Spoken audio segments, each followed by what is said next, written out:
I might as well do a video one more time. Get even more. We want as much documentation as possible.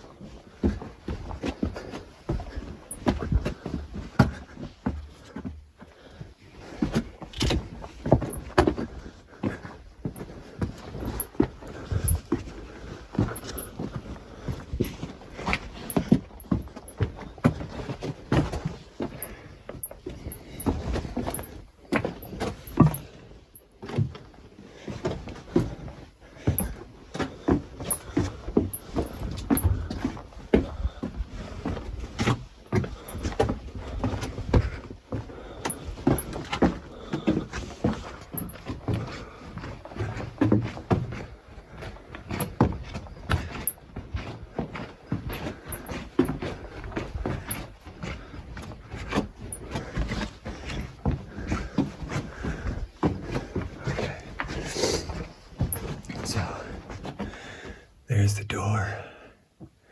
It looks like stone, actually a door. This is where this one ends. We come to the left. Extra little chamber over there. Turn this way. This one runs parallel. There's one on that side. Parallel to this. And there's the tube tunnel. Just went as far as I could down there. Okay. All right. Hello, everyone. I'm Trevor Grossi. I'm here with my friend Richard Gabriel.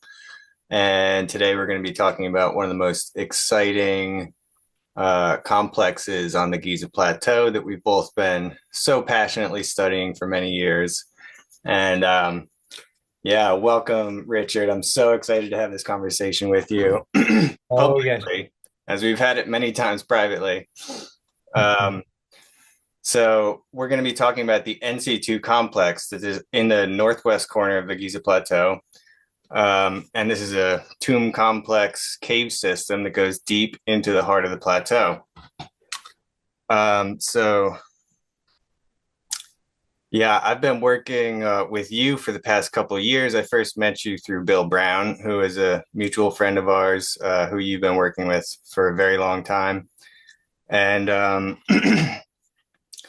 yeah, there's a lot of crossover between what you're doing and what Bill's doing. And this is one of the most important leads on how to potentially get down into the very deep, important places underneath the Giza Plateau that the world knows very little about because it's been closed off.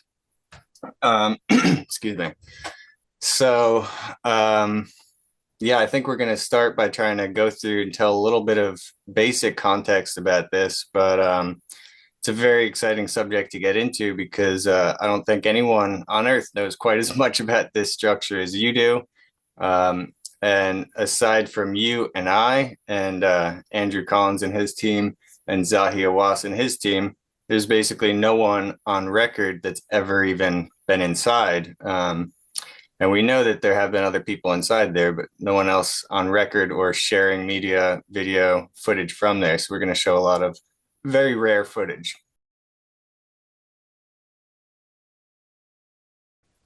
Yeah, first of all, this there's no context for this discovery in all of history until really it was Colonel Howard Weiss had said like one line about it or something, that there was some animal mummies over there, that it was an animal cemetery he had found.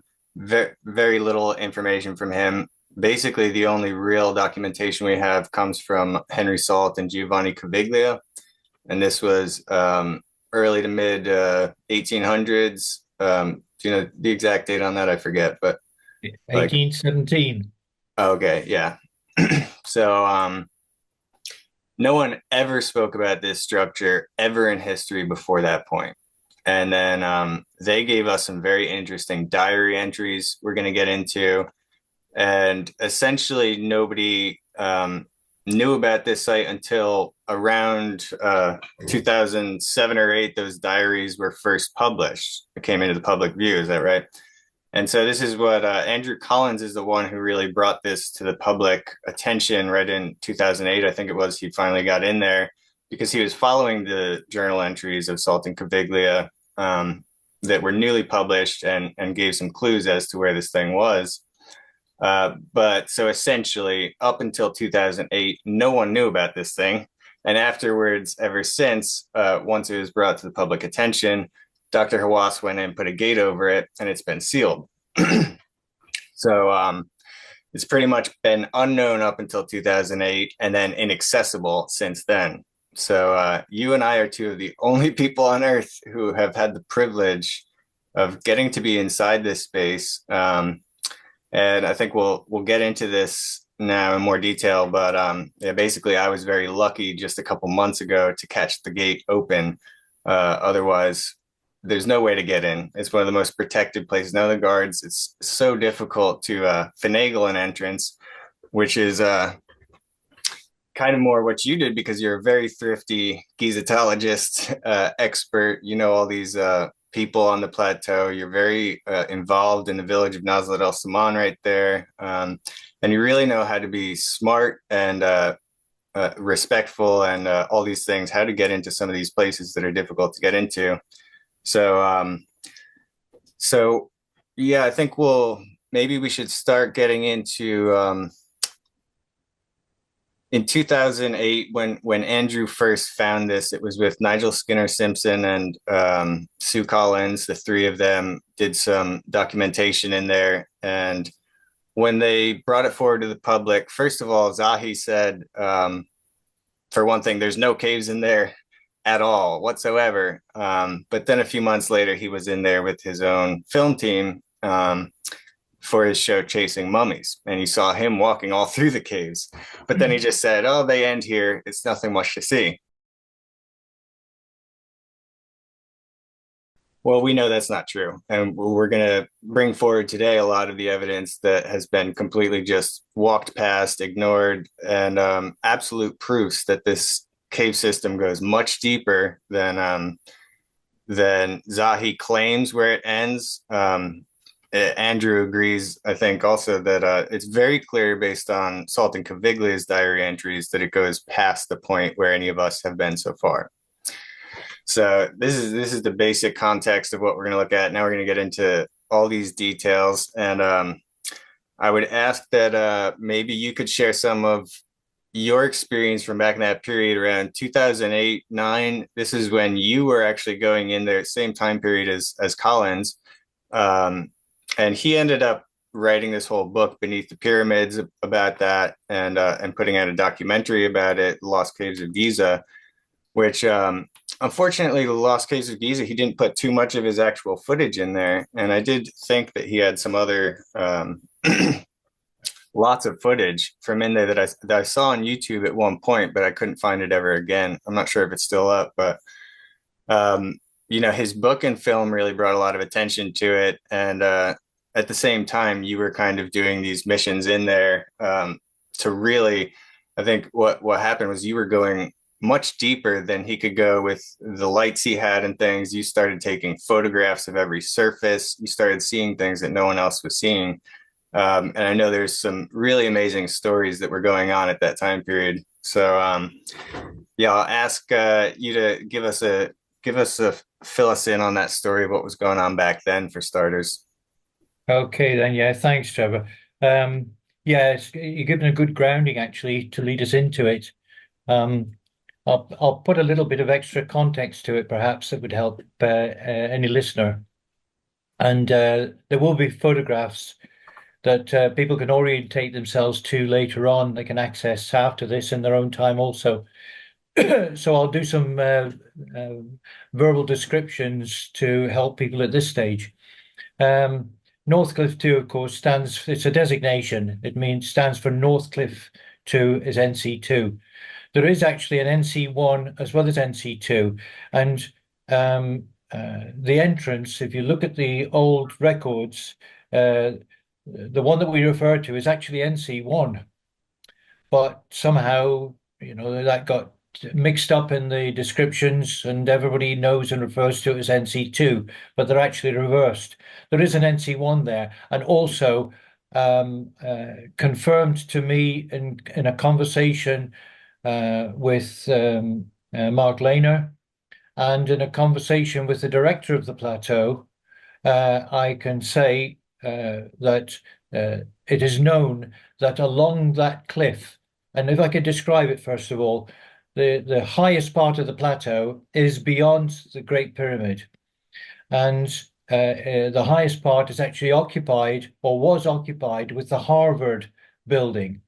That was used by our predecessors exploring the plateau, Saltgaviglia et al. And beyond that, the the the the hill drops away. I hesitated to just say cliff. You could argue it's like a cliff dropping down, but it's a sand cliff. It drops away at the back of that area. So the entrances to NC1, NC2 are a little way down the back, over the back of the highest point. Okay. And to finish what I was going to say a minute ago, I am aware and has been confirmed by those who know and in charge that there are other entrances along that whole strip of what we call cliff, the rear cliff, dropping down behind the Harbour building or where that was. The Harbour building, of course, now is the built up restaurant that's on the top of the hill there. And we can bring that into the conversation a bit later because there is a huge significance to that being there and being built in conjunction with the fact that beneath it almost there is this warren of access passages and tunnels and chambers. And I don't know, maybe I ought to throw it in now. You know, the conversation that I had with Mark Lehner uh, last year, where I referred to the fact that I was concerned to the building work going on for this restaurant when it was so close to the foundations of that, it would surely be in danger of causing damage to the NC2 system below it. And he agreed with me and he said that it concerned him. And he said he voiced his opinion at the time in opposition to the footings and foundations being built for the restaurant being so close to what was known to be beneath it. But he was ignored. He said he said I couldn't do anything about it. I was ignored. Mhm. So That was an older building that they just renovated into the no, it's current more than that. restaurant. No, they've done demolishing, and the restaurant is huger. But the They did a original lot Harvard of building, parking lot construction and things like that, and recently to renovate yes, it. Is that right? that's right. Yes, Yeah. we actually stayed. I can say it now because who's going to hold us to account for it all? You know, in the times that I was able to get into NC2 after the metal gate was put on there. I will say, perhaps a little enigmatically, that because I don't want to get anybody else into trouble, um, that a system like that inevitably is going to have other entrances. Yeah. So I, I Maybe I found can my pull way up into it. a satellite image while you're talking about this and show. I was going to try and use the image you have on your wall right behind you, but I'll just pull up Google Maps so we can talk about this and point out what you're talking about. Here's the three pyramids, and you're talking about over here. You have this is the restaurant, that's the building, the Harvard building you're talking about, and the tomb of the look. It's even labeled. This is the Tomb of the Birds. That's the name that Andrew Collins gave to it, based on the fact that there's these reports There of are birds, there was yes. bird mummies and In the so niches to the entrance into the system. yeah. So So this is a road kind of coming through. The Sphinx is right over here. You come all the way back up to this northwest corner, and practically no one goes up here at all. But then you have to kind of come over to here. This is where the whole cliff is running, and then you have NC1 and then NC2 here. But the yeah, that's cliff right. is facing north, so it's like you have to go That's right. up and out behind here, kind of, just to give some Yeah, context, because we're going to be talking about how it kind of connects over this direction later on. So over towards the pyramid. Yes, that's right. here are the two Great Pyramids.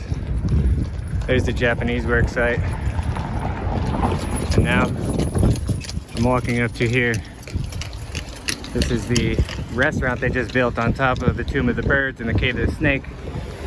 And maybe as a monitoring point, but I'm gonna try and walk over. Down there is where the entrance to the Tomb of the Birds is. And I'm hoping that someone left the gate open and I can sneak in today. We'll see. Okay, I made it down the hill towards where the Tomb of the Birds is. The NC2 complex. I'm now out of sight from all the guards and nobody stopped me yet, so let's see if we can get in the door. Maybe somebody left it open if we are very lucky. Let's see. Oh, we have an open door. This is one of the two entrances. Wow. Look at this. Someone left the gate open. Okay. Wow. I've been dreaming of this day for a long time.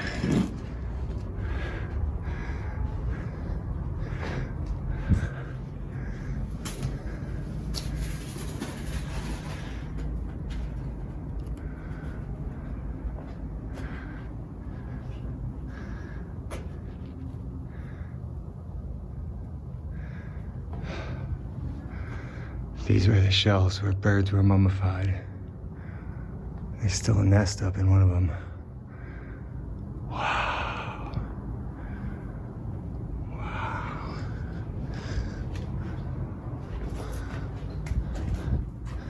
Here's another nest. Down here. There's a whole lot of stuff. Okay. This is a rare opportunity to see the Tomb of the Birds. Okay.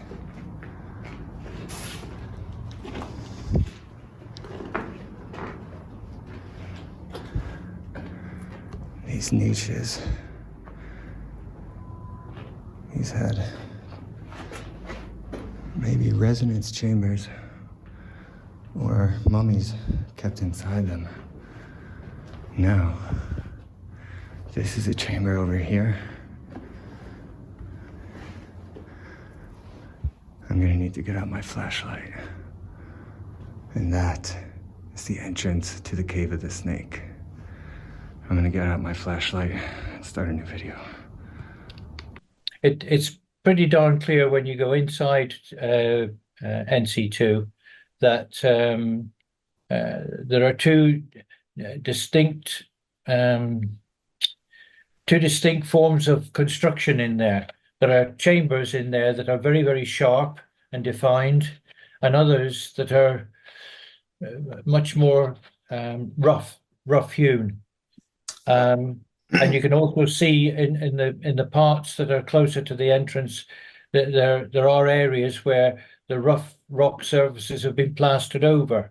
There's a lot of it damaged. So, I mean, I'll go into that a little bit later. I don't want to jump ahead of myself now because there are things to talk about inside. But just to sort of square the circle with regards to interest in there and going in there, for my own part, with my my partner Judith, we found ourselves on the plateau many times. We were drawn to Egypt. Our pathway is an intuitive one, not what you might call an academic in any sense. No, I had a good education and I went to the old grammar type school and so on. So, I've got more than mush in my head. But I didn't follow what's called an academic pathway. As far as my interest is concerned in obsessively chasing our ancient roots, my pathway is an intuitive one. My pathway has also been filled with, what I like to call supernormal events throughout. That is just part of my day-to-day existence, still is now, always was from earliest memories as a child. And when I first visited Egypt, several years before I first started exploring in Egypt. I did have an experience um, which I describe in a book that I've written, a biographical book about it all. Um, but I knew from that experience that I would return, I'd be involved in exploration in Egypt. I didn't know that my main focus, would end up being NC2, although it has drawn me to explore in the Western Desert and many other places on and around the plateau.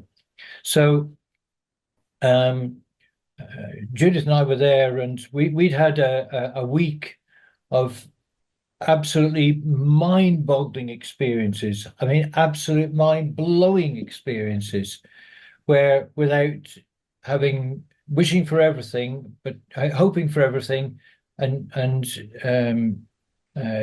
just hoping that things would just happen. We didn't force them. We didn't plan. We just went and things happened. We found ourselves in the presence of, talking to. We were with Zayawas, would you believe, with his team.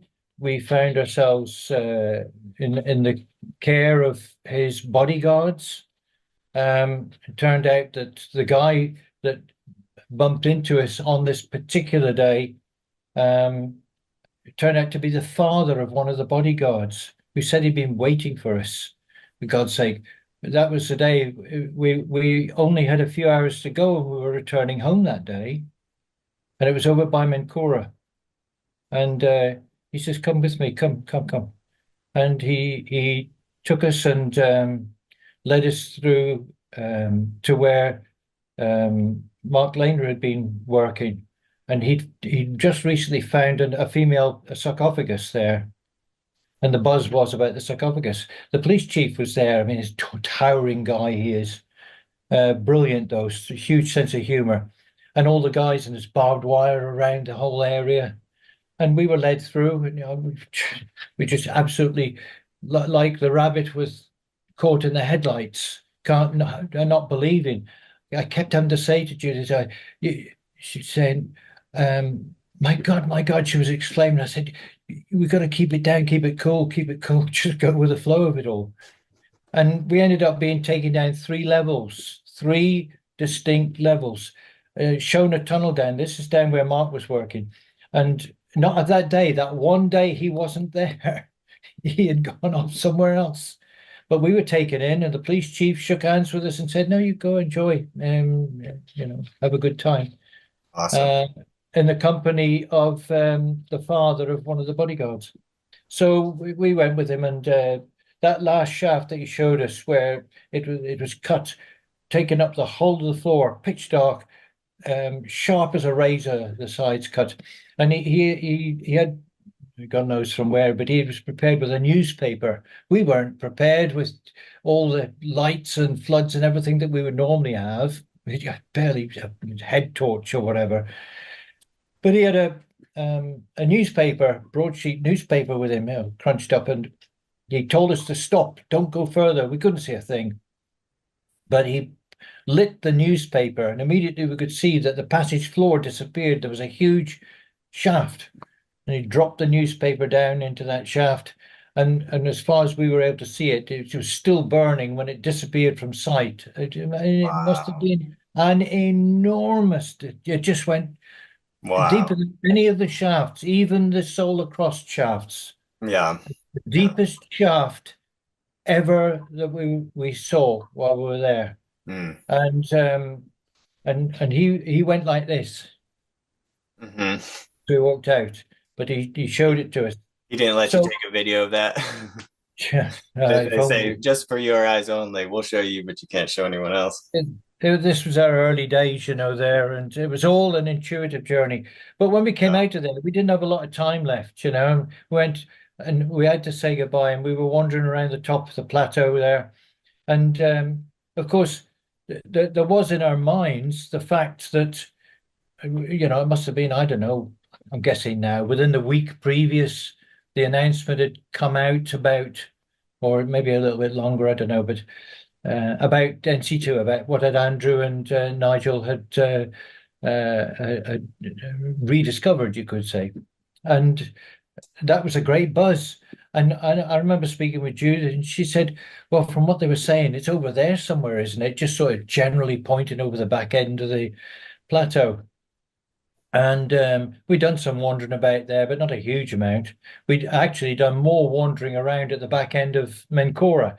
And we've had conversations with the guys that worked there when they were excavating ground to use for the build-up of the new roadway layout as it went in between Kefren and the Great Pyramid. Hmm. And while they were digging there, they had found um, temple blocks, the red granite blocks, missing ones from the temple, the Sphinx temple. And he said that when they uncovered those, he said they put a sort of D notice on that site. They had to stop work. He said, and they cordoned off, made sure no tourists or anybody came near it. And they hiked out several of these blocks. Um, because there was a plan at one time to reset the blocks. Dozens and dozens had been recovered. I mean, they were still scattered around the Sphinx Temple area, going back to that time period. And that was abandoned because in amongst the blocks they found them with um, hieroglyphic inscriptions relating to the construction of the plateau. And they were put onto flat loaders and made to disappear, like so many things there. Mm. So we spend a lot of time around that area, and there are stories to tell about that. But in any event, on this day, and I was dragging my heels. I thought, oh, God, we can't get into anything else. I want to get the stuff ready. We've got a plane to catch home. But we sort of looked at each other. It was a sort of intuitive conversation. Oh, come on, sort of thing. Come on. And Let's give it a try. let's give it. And we just walked over to that side Hmm. and we walked like a crow straight onto NC2. Hmm. And the entrance there, I mean, recognized it straight away. Oh, this is, see, even though it was piled up with sand, at that time, the entrance was up to head height with sand. Yeah. The sand actually blown sand down inside. It was a long time later before that sand was cleared. Yeah, you So can still see actually today on the wall, you can see the level where the sand was at. This was like it was filled all the way up to the door. You would have to crawl in through the very top of the exactly, door to get inside. exactly, yeah. Yeah. And when we got to it, and I said to Jude, I said, I got to go in. I got my camera. I said, I'll get what I can. I thought myself, well, I got nothing much of a torch or anything, but I know the flash of the camera would be enough. And, I might be able to fumble and stumble my way down. I'd no expectations, but I can tell you that every hair on my body was standing. There was something, I, it's so hard to put into words, but there was a knowingness. There was this, I call it like a spirit wind. It's like a static discharge. Yeah. Everything was screaming at me, and and I knew that this wasn't just finding somewhere, being excited about finding somewhere. It was Yeah. more than that. And I went Yeah. in on the top of the sand there, and I said, "Look," I more or less said there was a sort of understanding between us. Look, you'll have to ad lib it outside. I've got to go in. I've got to. And when I went in, um, I thought I'll just do the sort of fairy dance and go this way. Wherever it allows me to go, I'll go. And Hmm. everywhere I go, even though I'm stumbling, I can't see much of anything. I go click, click, click, click. Now my camera is a good one, and I was clicking every time it flashed. And I was getting this vision in front of me, and I was going, "Geez!" My mind was blowing, and I was. It was like it was like it's like a blessed orgasm. It was unbelievable the feeling. So I went down through as far as even I got down without knowing at the time. The anatomy of the place I didn't really figure. I was taking stuff in as I was able to see it from the flash and from the feeble torch, and down to the tube tunnel.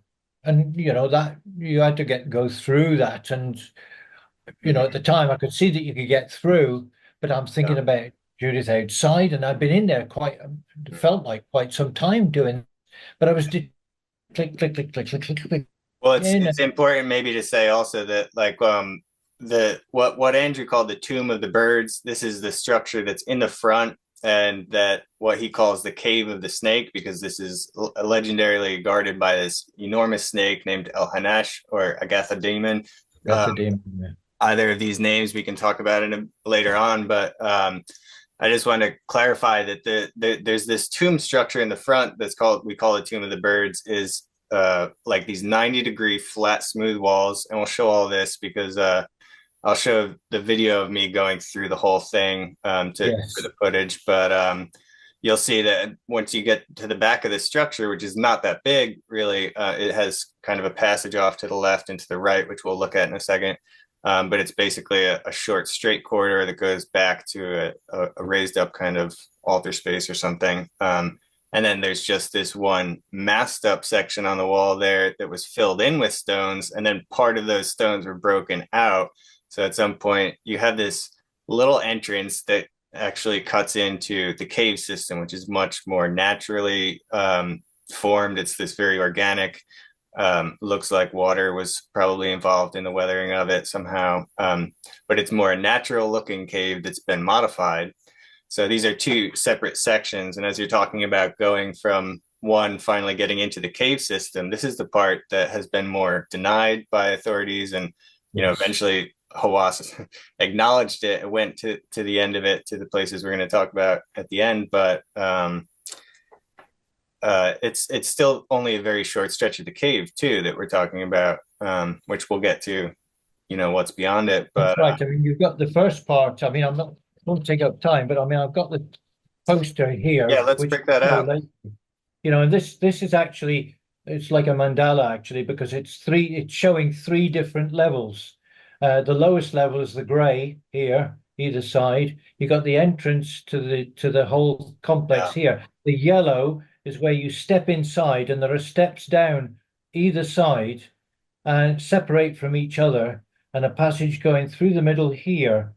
And then at the end of that passage, there is a chamber here where my thumb is, and then a step up to go into the green, which is the reception chamber, as I've called it, of huge importance, and a secondary reception chamber here. And the passageway leads out of the reception chamber down, oh, sorry, the second one, down apparently into the roof of the lower sections here. Okay, Um, let me pull up a little bit easier to show. I'll show the map. I have this one. Maybe okay, that's a yes. little easier to see. Is that okay? So I can just show a general, explain some of this for you, that all of this red area, this is all the lower level. So when you come in from the entrance in the north, you have these two staircases going down to these lower corridor on the right and a lower on the left, two chambers here. So all this red is going down these stairs from the main entrance. And this yellow part, like you're talking about, is the ground level as you're walking in. And when you get all the way back at the end here, this is where the passage opens up. This is the beginning of the caves that you call the reception chamber, the Yes. 1 and 2 reception chambers. So I just want to establish that so people can see this green part is the beginning of the cave that goes 350 feet this way from beyond here.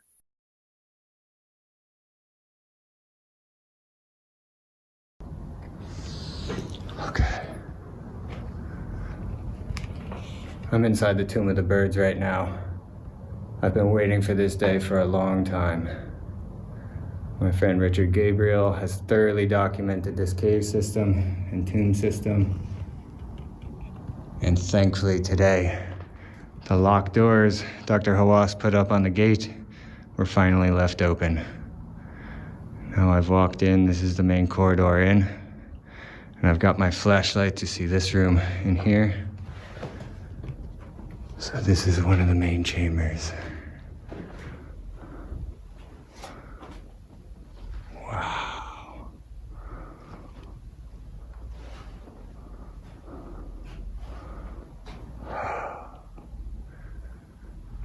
This is a very special place. We have a dirt floor. There could be more shafts going down from this floor. We will see. This chamber is off to the left here. At the end, altar stone. This is the end right there. That's the entrance to the cave of the snake. Before I go in there, let's check out some of these chambers.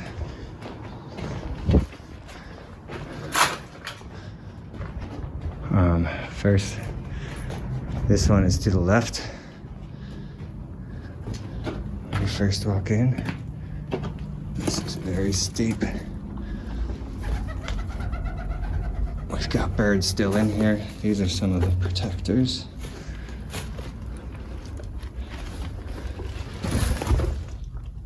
Wow.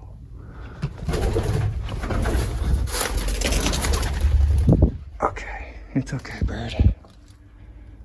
Now you have to be careful of snakes and scorpions in here. This is the chamber off to the left. There's 2 chambers on this side. Again, you got sand on the floor. There could be more excavations down here. So, this isn't the brightest light, but you can see all these carvings. The ceiling is carved. Graffiti up there from foolish people who don't respect this place. Now, the second chamber to the left. There's a huge mound of sand in here. Bones all over the ground.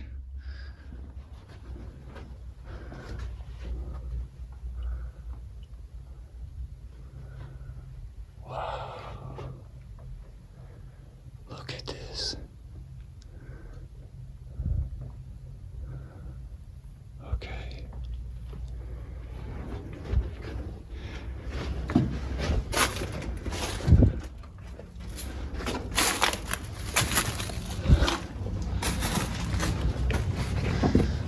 Now we come back up to the main chamber. Let's come over to this side. There's a lot more. Look at that shaft going down. That goes very, very deep. You do not want to fall down there. Okay. I'm gonna carefully get into this area at least.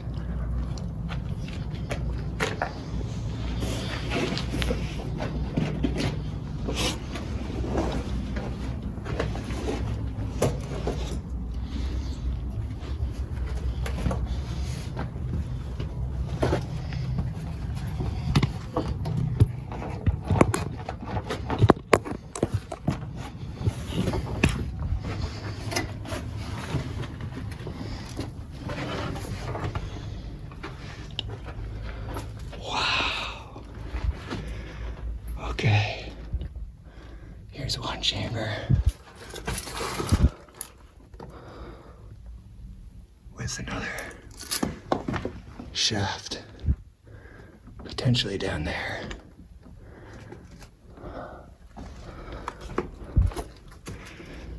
Let's look at this one.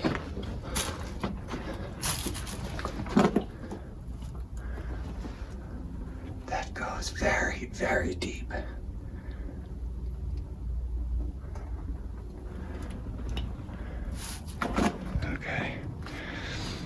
You have another one to the right.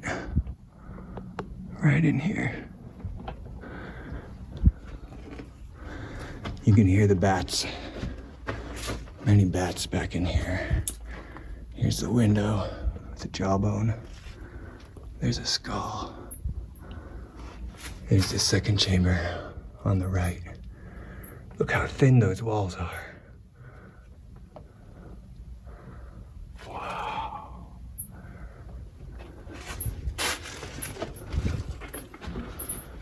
The bats don't like my light. some more bones and a skull. Third chamber on the right. There's some of the bats. There's an entrance up in that corner, connects to where we'll go in a second. Look how thin these walls are.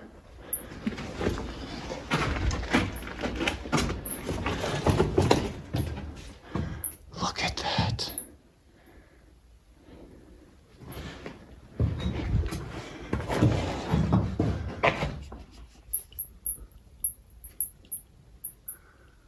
Wow. That connects into where we'll go next.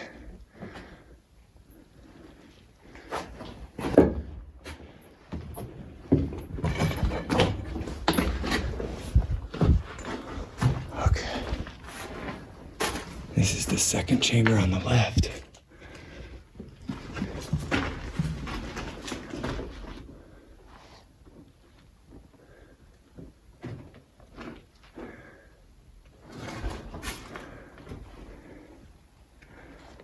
Wow. Okay.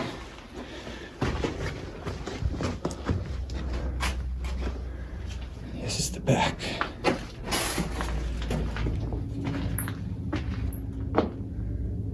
Last chamber on the right. More bats.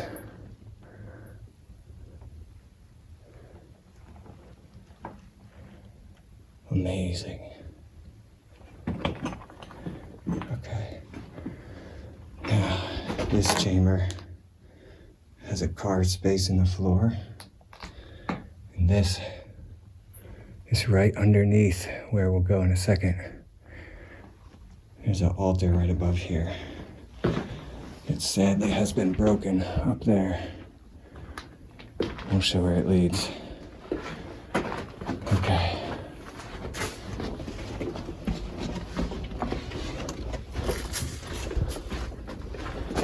Now I'll extend my selfie stick here so I can reach down a little bit into this hole.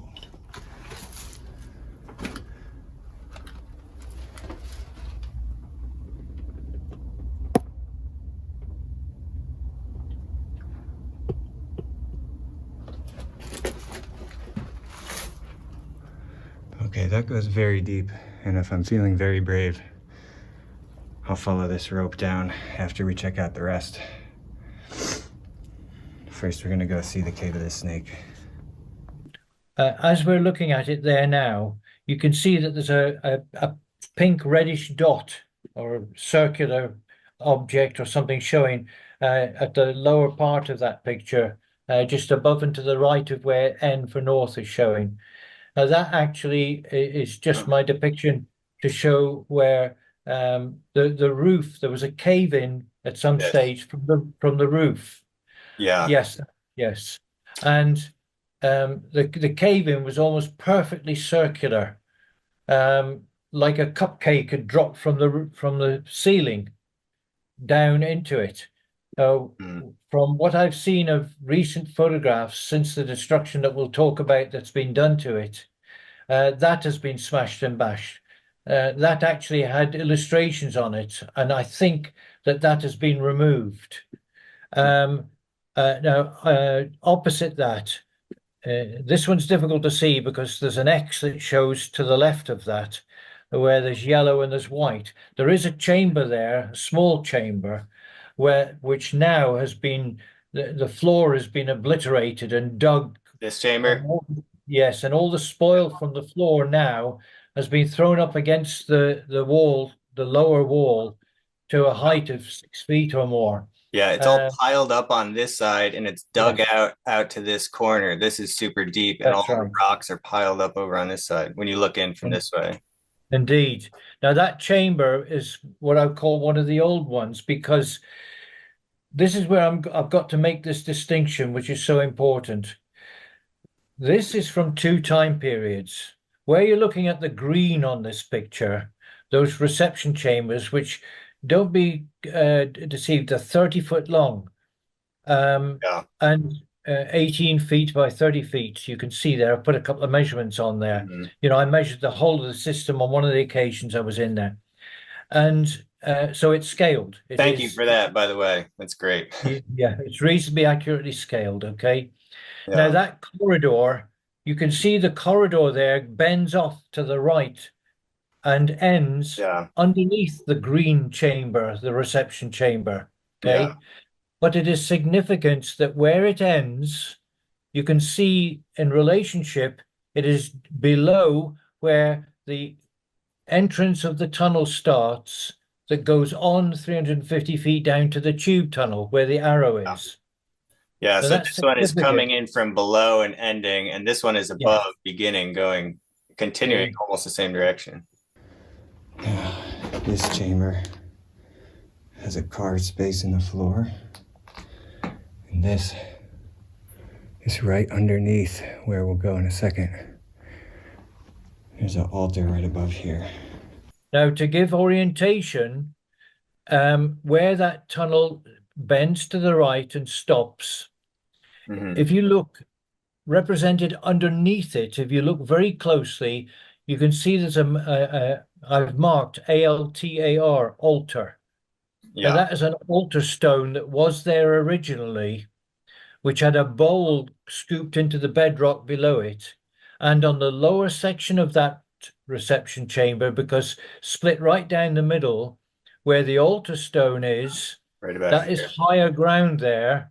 And then it drops Yeah, down 2 foot or more, following the bedrock down to the lower part this side. next to the second reception chamber.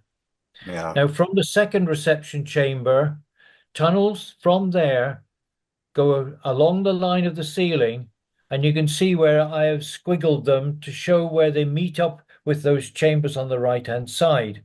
yeah, over to this way. Now, those holes are still available from within those chambers. Here's the second chamber. And up in that corner, that's where it connects over to the chamber up top. Look how thin that wall is, too. I I can climbed up see. and into the tunnels as far as I could get on both of those.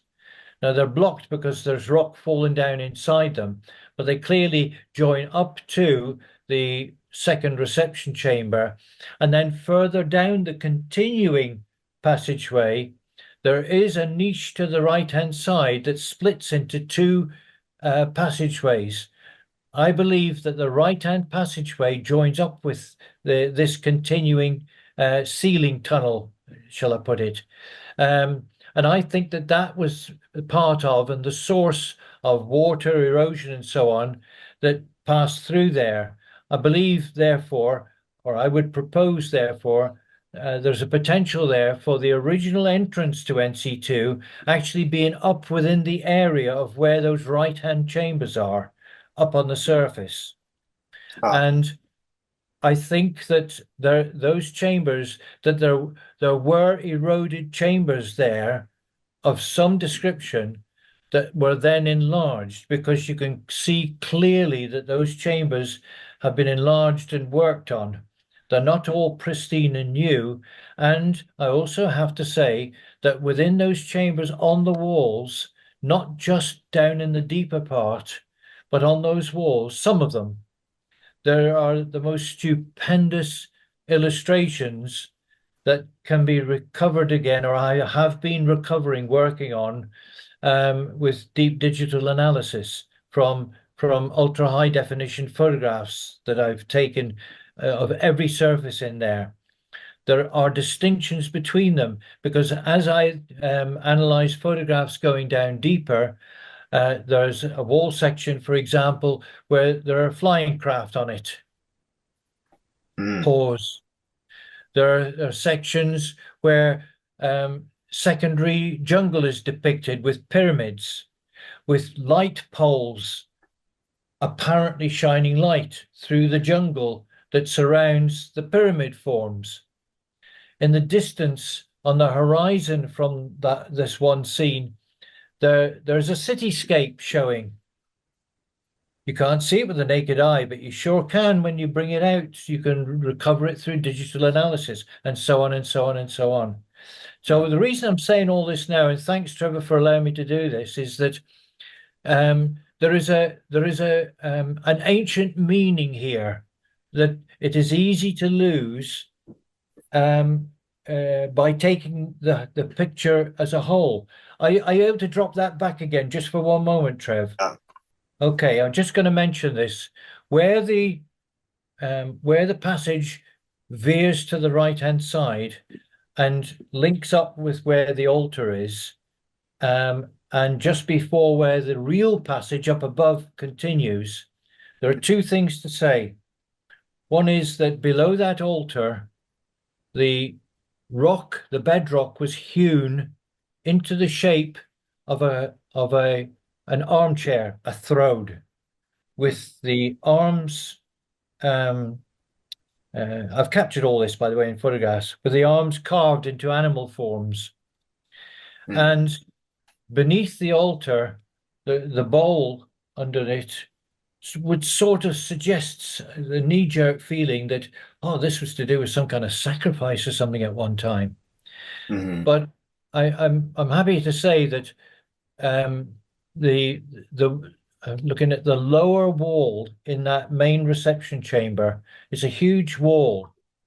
And when I started working on that, on um, I doing think the this wall right here. yeah, the photo, yes, that's right. The photographic analysis on that, I found it was a huge frieze with the most stupendous detail locked onto that wall. And something clicked in my head, and I just knew that they told me this was nothing to do with sacrifice.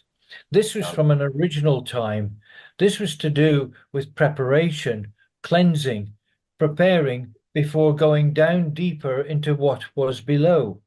Well, I'll pull it all together just to summarize it now. In what I'm writing up about the whole thing, I go into vastly more detail. But essentially, the point that I'm trying to get across, or I wish to get across, is that the NC2 system is there are three levels as you walk into it, and the topmost level is the level that leads you down into the tunnel system, going down into the plateau.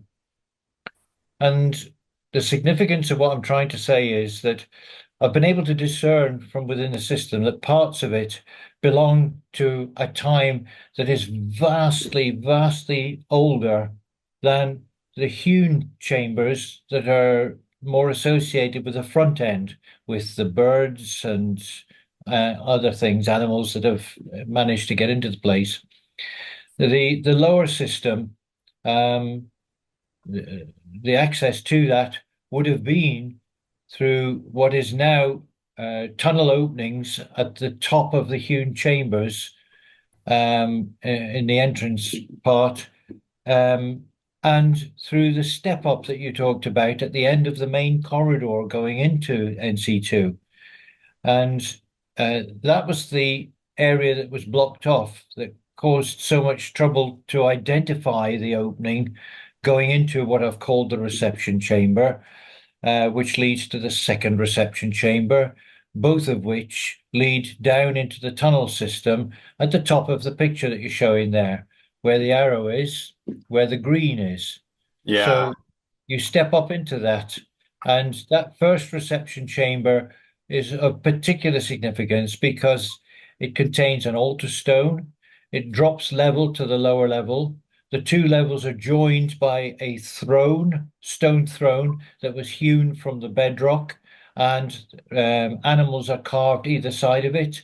The low in the as you're showing it now, the lower wall, which is a huge wall, in particular has an illustrated scene elaborately taking up the whole of that wall.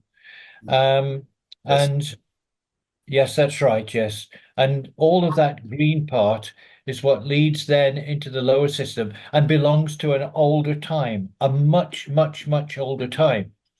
Yeah. Now, it's important to state that for the simple reason that when and if and when we get to the point to discuss the fact that in recent times, when I identified a lower way to get into this system beyond the tube tunnel that this leads to, a sort of a blockage point It's about 350 feet down.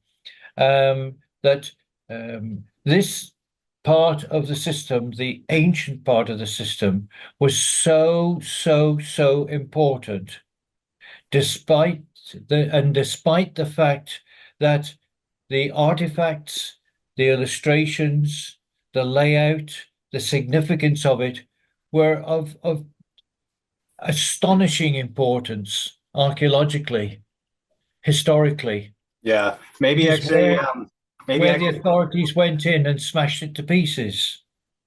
yeah, maybe I could pull up the map. It shows how the cave of the snake from this reception chamber back here. This is what you're talking about, the older, the All of that more, system was older, yes. yeah, The looking like a entire natural cave system. the Everything that's part of the Tomb of the Bird structure is these straight walls and everything. But you're comparing that this section back here is clearly much more ancient looking, or could be far. It's a completely different style of structure than this very carefully carved out parallel walls and right angle corners. But it helps you to see how the cave extends off coming south from there. And this is the tube tunnel we're going to get to. I'll show your actual drawing of the cave system coming out from the back of the tomb too. You showed it a little more detail about how it's a straight shot going all the way back with a few of these offshoots on the sides. But it comes back to this point, which we'll get into this a little further along. But I just want to give a visual as to how this cave system comes off the back so people can differentiate between what you're saying is quite clearly different eras, if not different cultures, or a very stylistic difference between these two different parts of the complex. and of course the importance and significance of that, Trevor, is the fact that when hang on, let me just wind the clock back a little bit here. Mm-hmm. Because when I was last over there, I actually spoke with the director of the plateau, and he expressed great interest. I took some of my paperwork over there from where I was pulling a report together again on it all. And I told him, look, I've been in touch with the authorities a number of times on this, or tried to, and I explained to him my profound interest in the whole system and the information that I'd managed to pull together, and I was willing to collaborate, pass this on to the Egyptian authorities, the antiquities, and so on, if they would give me some sort of modicum of interest. I didn't want to. I certainly wasn't chasing it for any gain other than knowledge and being a part of the uncovering of the knowledge. Yeah. And I didn't get a response back. I got nothing except the feedback that I got that he had, and the assurances from him that he was going to bar the system, make sure it would be the most secure place on the entire plateau, was his words to me. But now I know why it was reported back to me some months later that the iron grille door was flapping and people were able to get in and out. And it was at that stage from a couple of other people that had been in a short way anyway and showed a little bit of film that there'd been a lot of destruction inside. Well, that led to me really finding out, then going to all my contacts and finding out for sure exactly what had happened. And I discovered, of course, that a team had been in there and they'd smashed the place to bits, smashed like hell. And you got to ask why would they smash history up like this? Why would they smash something of such importance if it led down into something that was profound down below? Could Yeah. it be? Is it because? Well, I know that it is now. It's because of what the city that's below ground further on. And I blew the whistle. You see, I put another video out. I was profoundly saddened by it. It made me ill thinking about it, what they'd done inside. Now I knew I'd already deduced down at Kefren, the middle pyramid, where the cliff wall provides entrances along the wall to storage rooms and so on, except for the first one. Now, I'd already figured that from a previous visit and managed to get my arm in through the boulders that were blocking that entrance up and take photographs in there before the guards came rushing to pull me away. And I already Yeah. figured from those photographs, there was an entrance. That was a breakthrough entrance further down beyond where Salt and Caviglia had got in at the tube tunnel, and that was a second entrance, and I sort of blew the whistle on that. Next thing Yeah. I knew, within 24 hours, literally overnight, they'd put a tent up over that area, and I know somebody who actually was part of the team that went in there. That's why I know so surely. So they went in there and they did some more GPR and they did more smashing and bashing. Why? Well, the GPR confirmed the fact that there is a cityscape below ground there, going very, very Yeah. deep, which is what Oh, we suspected. And the smashing and breaking, top side, lower side. If I quote these here, lower side, Captain Caviglia informed me that afterwards that he advanced in another direction 300 feet further, but found nothing to tempt him to continue his researches. This is beyond okay. Yeah. the chamber, beyond the tube tunnel. They were Yeah. smashing it because they wanted to deter people. They know the importance that the whole system leads down into what's below ground, the great Yeah. secret of Giza. Mhm. It's a secret of something that is there.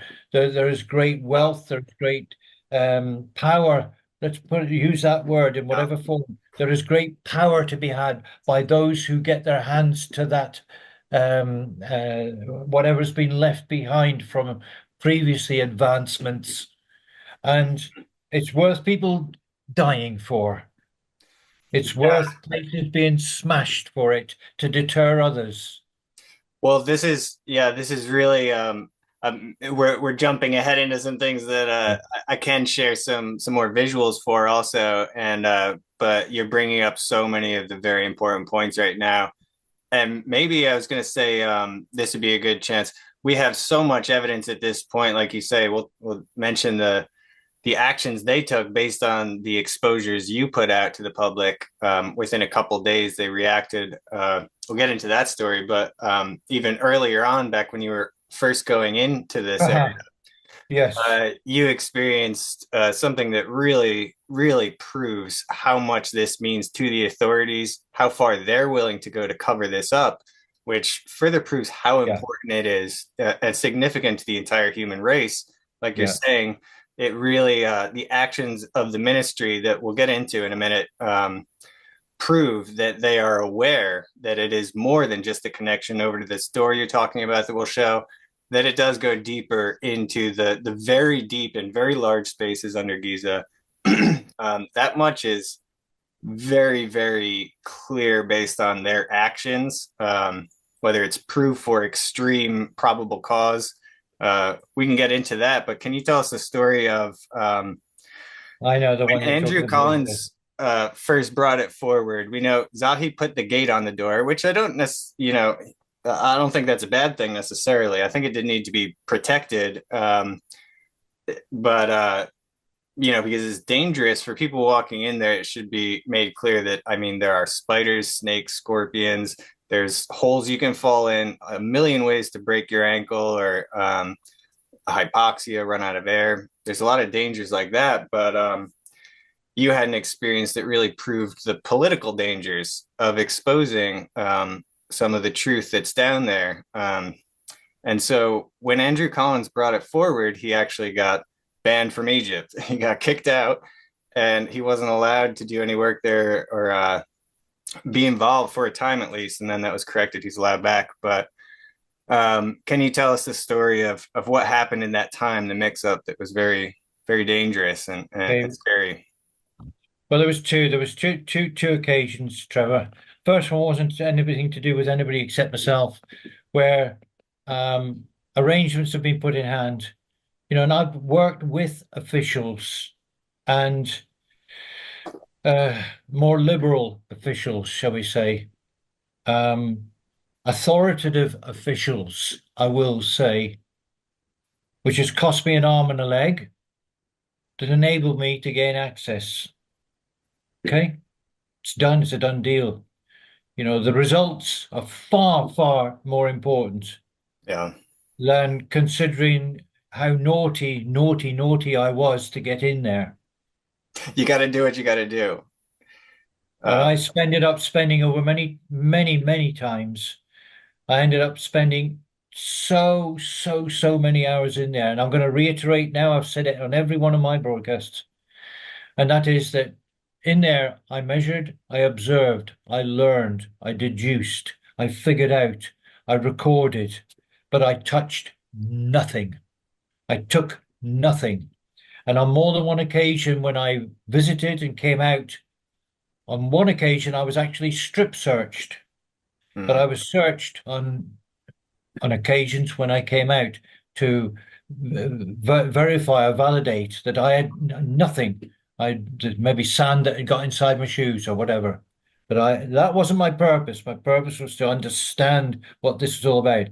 I had an experience in there, an actual visitation with someone appeared to me in there. Well, I mean, that story's been told. I can perhaps tell that at a later time again. But that NC2 to me was something more. There's whether or not could it be pretentious and say in a previous life, who the hell knows? But there was something about it's the NC2 and what it leads to down there that has a hold on me, an yeah. obsessive hold on me. I It really dream of seemed to people drive you to document. You had this really yeah, strong passion to film, photograph everything, it seems. everything, Too. Mm, And the evidence I've got, the time stamped photographs that prove authoritative misdoing in there. mm, Pause for a moment. But let's go on to what you were referring to, just to show the importance of it. On two occasions, right? The first one, nothing to do with Colin. The second one was Andrew, rather. And the first one was that I was conducted to NC2. I had my time within NC2 on this one occasion. I came out of NC2, and the deal was the logistics of it was that I was going to be taken to a place and I would have to wait there a little while, and then someone else would come and remove me from the plateau. I won't talk time or anything. It wasn't light, just say that. But when someone came, I heard voices, and I was expecting no voices because it was going to be a person, a senior person. Two people turned up. One I recognized straight away. He was one of the skanks that had turned up for a work shift to with the people that I was doing this with. Um, and he demanded that he wanted to be part of this and get paid also. mm. And he was there accompanied by a very furiously angry policeman, someone I hadn't seen before. And I instantly knew that there was a problem here. Yeah. Well, it took seconds for me to find out how much of a problem it was, because the policeman had the gun, his pistol out of his side holster, and he had it against me. He had it pressing against my forehead, Wow. pushing me back against the side like this. I mean, fully in my forehead. And the other guy was screaming and going off in Arabic, obviously terrified. Mm, And in those split seconds, what do? You go by instinct. I thought that, and I thought I'm this close to being dead, and where I am, I'd be disappeared because I know of others who've been disappeared. yeah.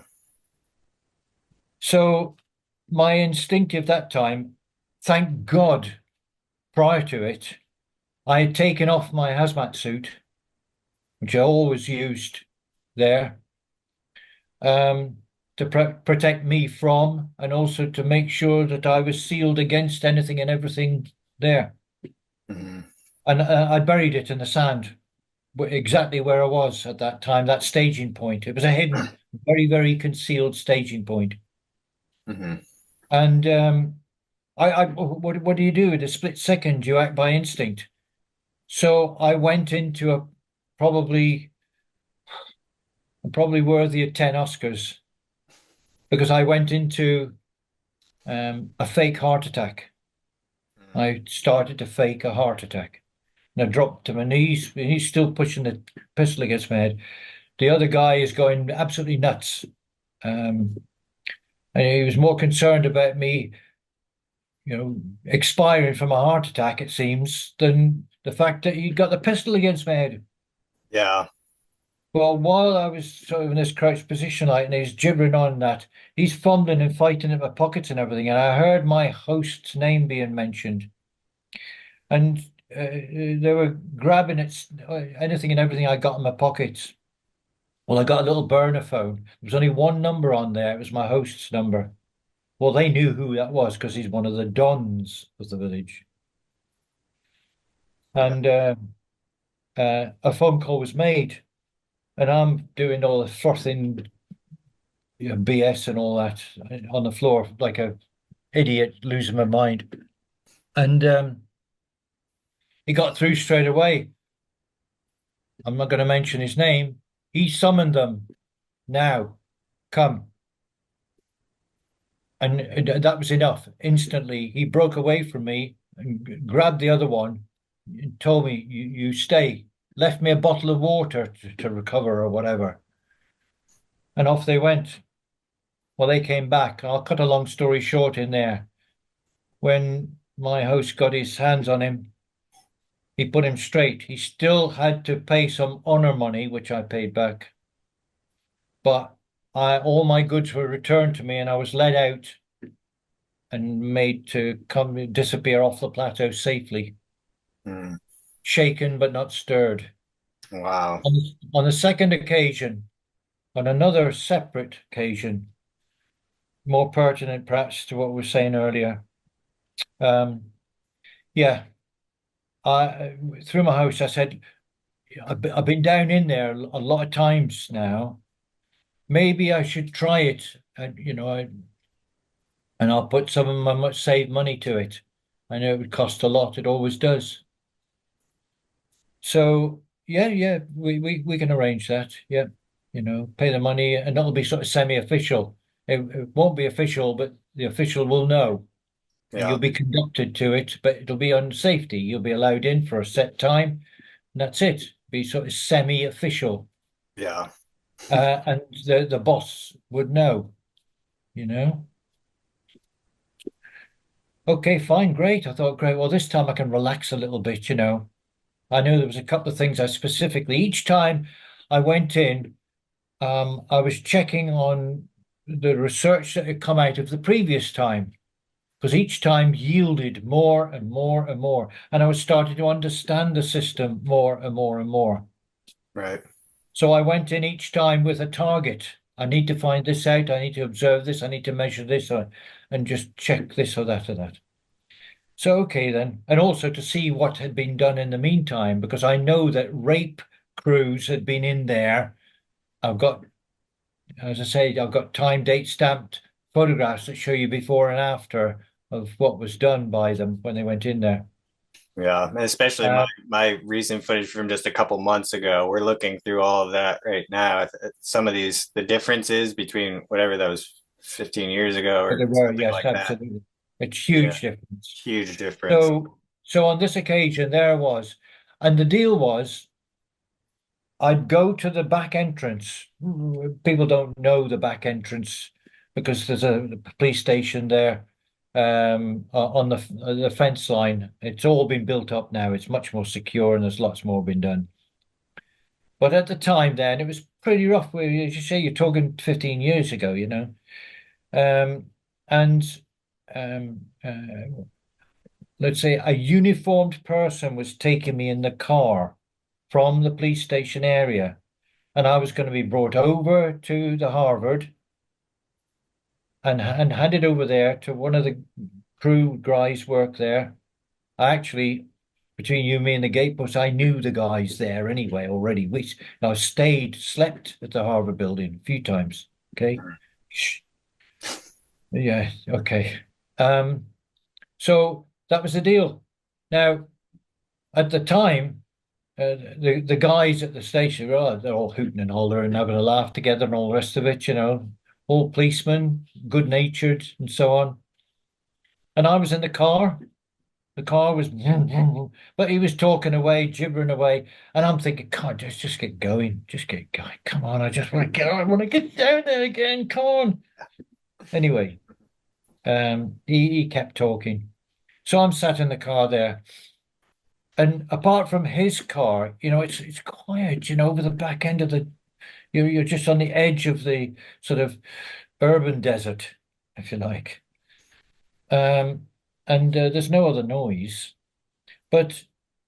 While I'm sat there, windows down, get a bit of air, fresh air, and he's talking as well, you could hear in the distance, and it made the guys, everybody sort of stop. You could hear vroom, vroom, sounds revving, heavy, revving, like a car racing. That's what it sounded like, but no lights. Now, that's not unusual because anybody that goes out to that part of the desert drives without lights anyway. You know, they're all about their business, going on the little safaris and things. They won't have lights on the car. They know where to put them and so on. So we could hear this car, which was getting a bit louder and louder. And it was furious as well, like a racing car. And I'm sitting there thinking, oh, Christ, what's happening now? I want to get going. So the noise got louder quickly. Next thing I know, I recognize the car. It's our host, my host's car. And it comes squealing in the entrance there through the gate area and it up alongside almost the car I was sitting in. Vroom, and there's the dust going up and everything, mushroom, nobody could choking. And I could see my host. He's out of his car, comes across to speak in the driver's side to the guy that was there that I knew, uniform, and he calls across him to me before he speaks to him. And he said, Richard, he said, get out of the car. And I look puzzled. I'm looking, what the, what? He said, don't argue. He says, get out of the car, go in my car, sit. And I'm thinking, what, a total bewilderment, puzzlement. What the heck? And he said, go. And when he saw me hesitating and questioning my mind, go, he said. So reluctantly, and I went round and in, sat in the passenger of his car. But, what the hell? So he talked for a little bit there, and then came, got into his car, and reversed and to drive out again. And he said to me, "Say nothing." He said, "We'll stop shortly. We stop, and I can talk." But it wasn't shortly. He drove quite some distance away out into the sort of called urban desert. And it's not like the Western desert. That's a whole different ball game, the other side of Beni Suef. I'm Yeah. talking, anyway. Eventually found a place there. I could describe it, and then somebody else would recognize that. But let's say it's a known place, hidey place in the desert, where you're below the skyline and you can hide and talk and muffled. So he did, pulled the car up, switched off, and he's sitting there. And it was like he went, release safe now. He's talking. He said, right. He said, um, he of course knew he was in on the arrangement for that night. Um, and he said, thank God, praise be to and Allah and all that, that I managed to catch you before you went. And the timing of this was while it was just on the tail end of the timing for when everything blew up publicly between Andrew and Zai, where there was bad medicine there publicly. Yeah. Andrew was kind of on the blacklist at Oh, that point. It was very for bad. Egypt. And They were very Zahi, upset. and what he told me was, he said that, I must understand, he said that Zahi was furious. He was very, very, very angry that he'd lost face. He'd had to defend himself publicly because of what Andrew was saying. Whether Andrew was right or not is irrelevant. It was the fact Yeah. that somebody was challenging him.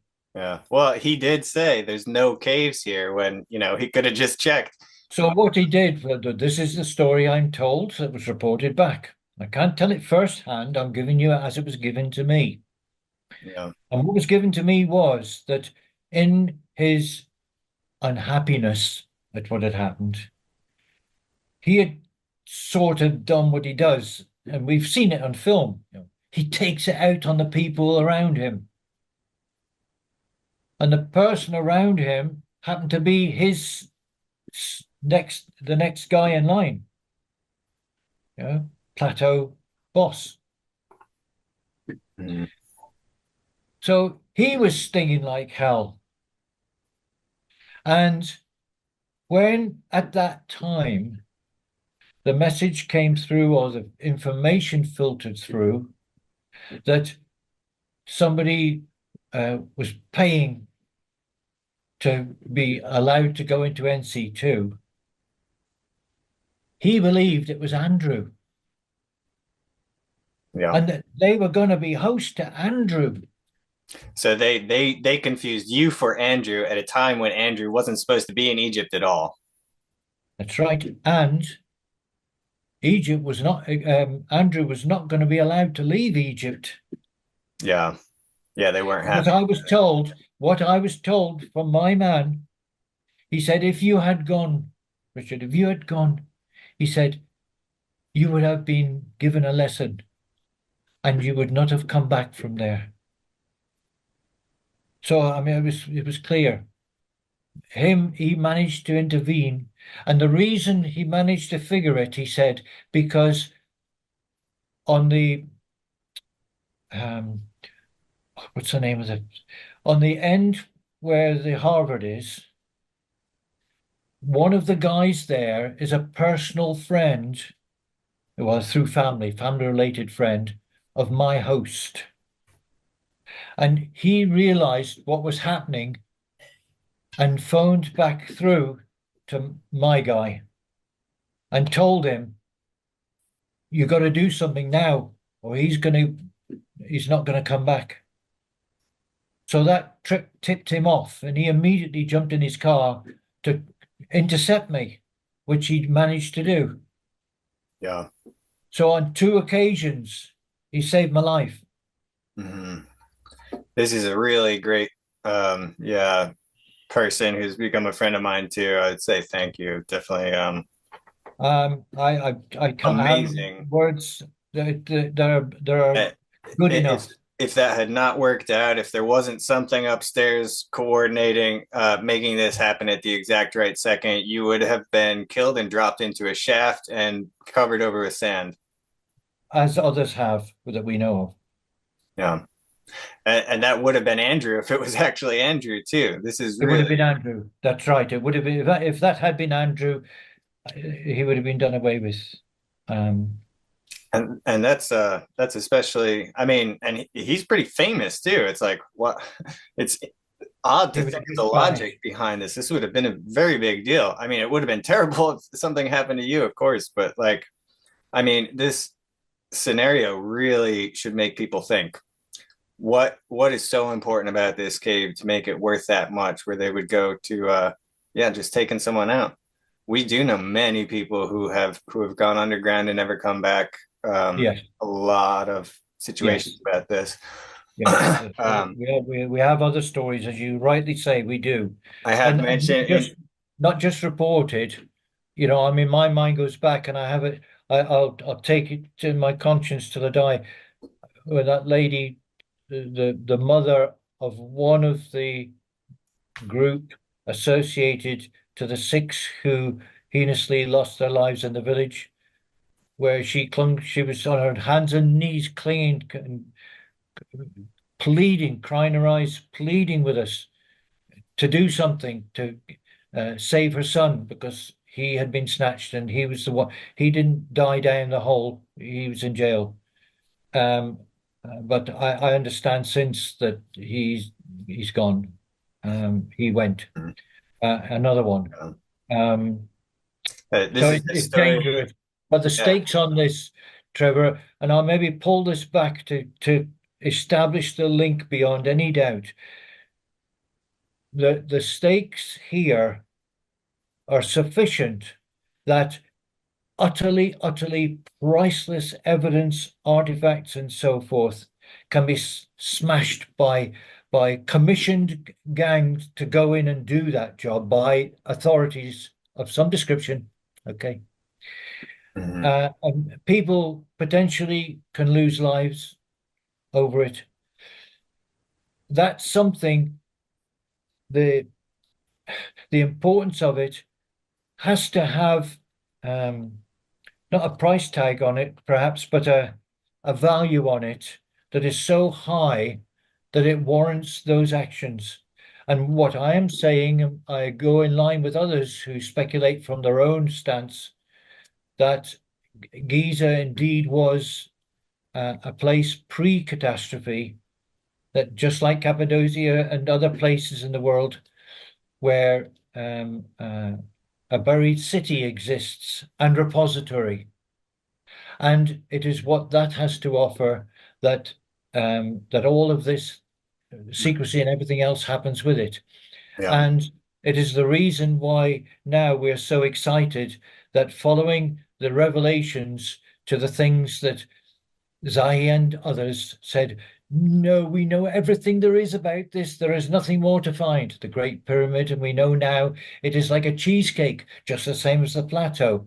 It is like a cheesecake, just the same as the guardian of the cross told us that the people from below come to him and he sometimes goes to them down below, that there are still those existing from a previous time lineage and that this is below ground. It isn't fantasy. It's for real. And it is so real that people are killed for it Yeah. Without a second thought. because certain other people want to possess it for themselves. And make sure no one else does. Yeah. Yeah. Very good point. Um, Thank you for sharing these stories. I think are absolutely so important for the public to hear about this, to really, really nail down how important this is, how significant, and how quickly they're ready to make decisions like that if it threatens the exposure of these lower places. Now, what we're going to do today as we continue moving through this info, we still got plenty more to get to here, but we are bringing proof that these are lies, that the complex does go further. And maybe it's a good time to actually pull up the let's look at the quote from Henry Salt, because this is one of Oh, the yeah, I have it here. I'll pull it up and I'll give it a read through. This is the diary entry that Salt gave us. 1817, you said it was. yeah. And this is incredible evidence proving what Zahi kind of denied right from the beginning, but that it went past the tube tunnel. But let me just read this. Salt's memoirs describe how he investigated in 1817, together with other well-known Italian Egyptologists, Giovanni Caviglia, a catacomb system which was several hundred meters long. This is just before the quote, but this in itself is very telling, because we know that the entire length of the cave we know of is maybe 100 meters or a little more. So them saying that it was several hundred meters is the first clue. So he says, I have little to say. We entered into one and followed up our researches through rude and craggy vaults several hundred yards into the rock. So that alone proves they went much further than the end of what we know. Creeping at times on our hands and knees among the bones of carcasses of camels and other animals carried there by hyenas which frequent these caves.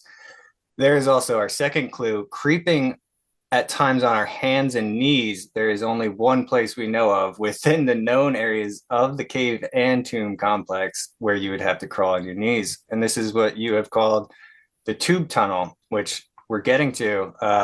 It's this is absolute proof that that is the section they were talking about, because there's nowhere else you'd have to actually crawl through. So they're definitely talking about going through the tube tunnel, and that it goes several hundred yards, not just 100 yards, or a little more than that. And then the quote continues here.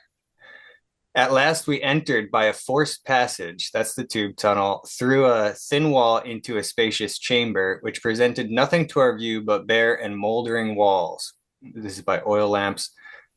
This chamber communicated with three others of equal dimensions, which issued many labyrinthine passages, which had too intricate and uninteresting appearance to induce us to advance.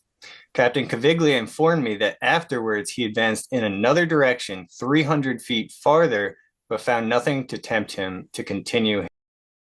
In actual fact, Trevor, it was the notes that drew me to the conclusion, which really was thinking or stating or thinking the obvious. But it led me to act on getting further evidence further down the plateau from the entrance of NC2. And that was where Sultan Caviglia's notes clearly state that they proceeded much further than the tube tunnel. Yeah. Yeah, you have So, two absolute points of context. The having to bend down and crawl, absolutely evidence that's the only place in the whole structure where you have to do that is the tube tunnel. Plus saying it was hundreds of yards, that's way more than the, approximately 350 feet span of that cave exactly. to the tube tunnel. So yeah, I'm not sure So, if it totally caught this entire. I'll just reread this very last part in case I didn't get it all recorded. Where they said this chamber communicated with three others of equal dimensions. And he's talking about a spacious chamber. So three spacious chambers, which each issued many labyrinthine passages. So this is, he says many, but he's talking about three chambers that have these passages leading out. So there's at least three continuing passages directly past the tube tunnel, which we're going to get into talking about now. But yeah, and then we're going to show also that we have found an additional invisible door, we'll call it, that we believe is a continuation of another one of the passages. So this is where we get into some really, really exciting stuff about what's actually down there. And I want to pull up some of the video that I got this was a couple months ago in November, December of 2024. I just got in here. This was many years of talking with you about the whole thing, seeing your whole diagrams and models, which I'll also cut in an excerpt of some of the models you built, showing so that people can get a better idea of exactly how all these spaces are interconnected. But you know that I've been obsessed with this. I heard about it ever since, Andrew had first brought it up back then. It was 2008. I was in 2006 already obsessed with the underground of Egypt, of Giza, at that point when I first met John Anthony West. And so I was looking out for anything like this. And it was just a couple months ago that after talking about this with you for so long as well, I finally just had a feeling, walked over there and found the gate left open. So what I'm thinking we could do now is I could play through some of the footage of when I first found the open gate. And I remember when I sent you a photograph of me in front of the open gate, I could just feel you. I could just feel your excitement. I knew you would be Oh, freaking out to see this totally. happen. I'll say also, in full disclosure, there was one other person aside from Andrew, Nigel, and Sue, and aside from Zahi, who went in after with the Chasing Mummies team. There was one guy on YouTube, I don't remember his name, but someone happened to go out there and find the gate unlocked and filmed all the stuff inside, but not very thorough, just Aside from those teams, there's never been anyone revealing the footage from in here. This is the right-hand corridor. Someone's got to come down here with some garbage bags and clean this place up. Now, all of these chambers on this side have floors of rubble and sand. So none of us, not Andrew Collins or Richard or Zahia Was, are sure if there's not more shafts leading down from these floors. None of us will know unless we excavate some of this sand out. Look at that wooden door there. What was that for? Covering up that hole, probably. And what's in the bottom of that hole? That's probably another shaft. That is the first on the left with the window. This is the second on the right. That's the first on the right. Second on the right. Full of sand. Look how thin that wall is. I'm gonna come in.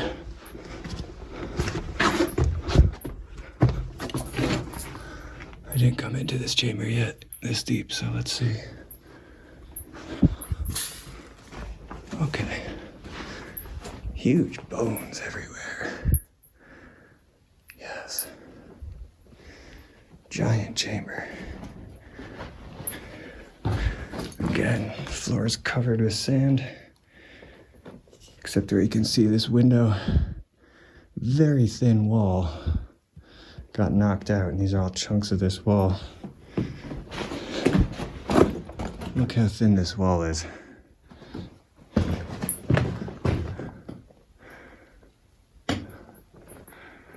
That's the wall between these two chambers. Right here, it's like 1 inch. It kind of tapers out to about 1 inch. And even if you go a bit deeper, it's only about a foot wide, even at the thickest parts.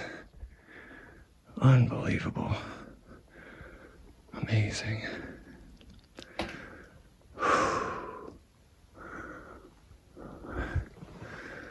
So, here's the second chamber.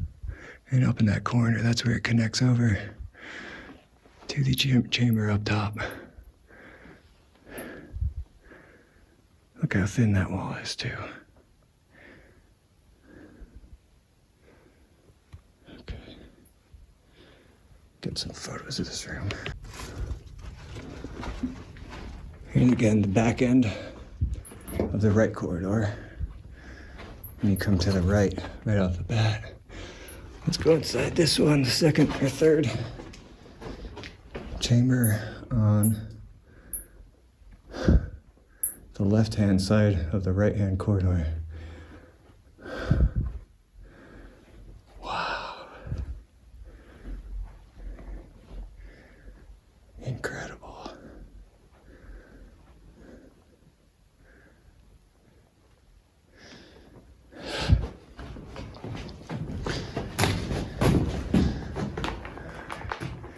Looks like another shaft right there, going down.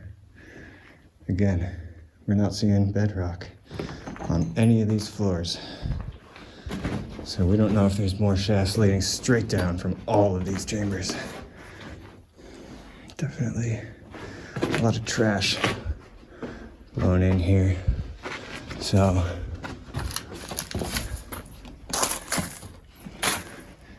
we have to ask the Egyptians, please take care of this site. Please clean this up. Please get some attention here. Take care of this treasure. Absolute treasure. Pay attention to this site. Tomb of the Birds and the Cave of the Snake are an incredibly important subterranean structure. It connects way deeper into the Giza Plateau. We know from satellite imagery that these caves connect all the way over to the middle pyramid, go straight underground there. And our friends Corrado Malanga and Filippo Biondi, they have done not only incredible satellite-based scans of the Great Pyramid, showing over 20 chambers inside of it that no one's ever seen before. But they've recently also scanned the middle pyramid, and they found a long string of corridors underneath that pyramid. It's called G2. The traditional archaeologists call it Khafre's pyramid.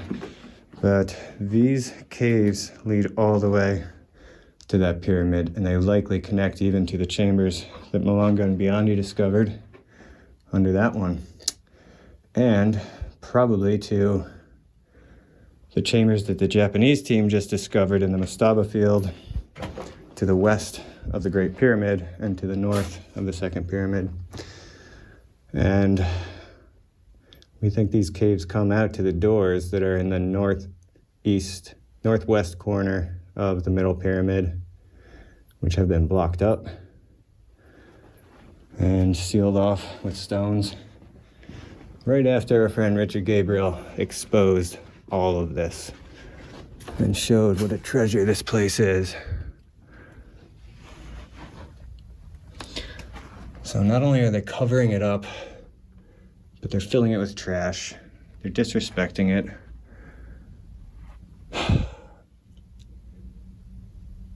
It's not right. Artifacts in here are getting broken. We have proof of it.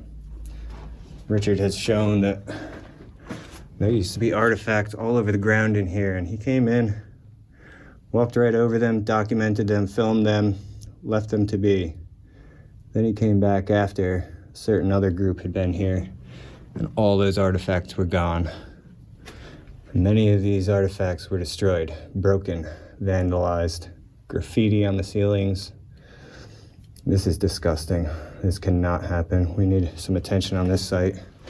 We need the Egyptians to clean it up in here and let the world see it.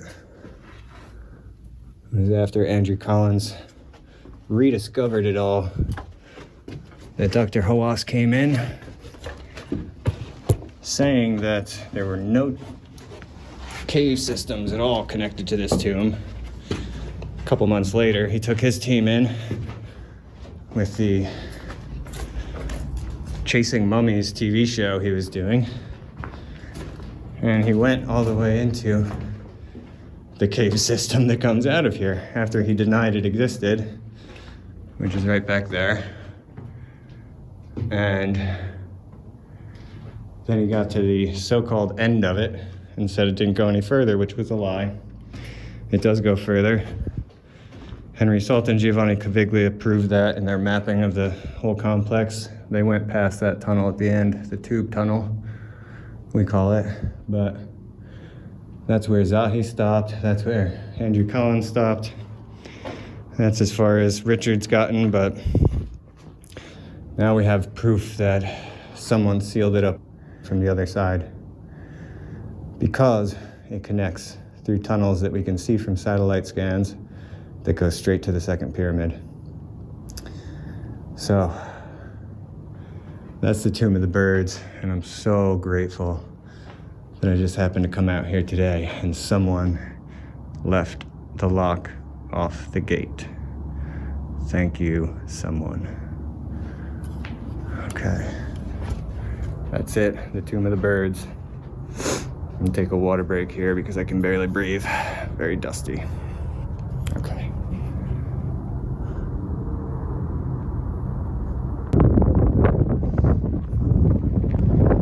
That's the Tomb of the Birds. Door was open today. I got to go in and get my first chance to see the entire cave system. It goes straight to that pyramid. Probably that one too. Amazing. Okay. This is the North Cliff 2, NC2. Tomb of the Birds. NC2 complex gets its name. Alright, we're heading back.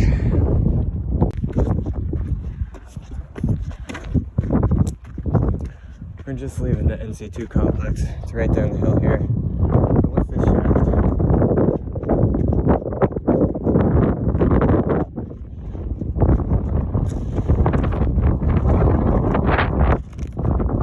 It's just so electrical.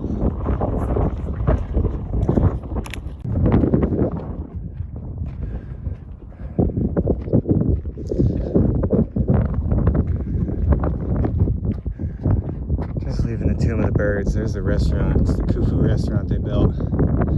Very expensive. Food is not so great. But it's covering over. Tomb of the Birds is right down the hill underneath here. And some of these foundations here might be even causing harm to the site. Not a fan of this restaurant going up here. Bill and I went to eat there one day, and we just got tea or coffee because it's so expensive. And nothing I wanted to eat there anyway. So here's the mastaba field again. The Japanese are working right here. Okay, we just got into the Tomb of the Birds. I mean me, completely alone. Snuck over here, had the door open, and that was incredible. And very few people alive today have ever been inside that tomb and that cave system. It's me, Andrew Collins, Richard Gabriel, Zahil Wass and his film team. Some of the other guys with Andrew.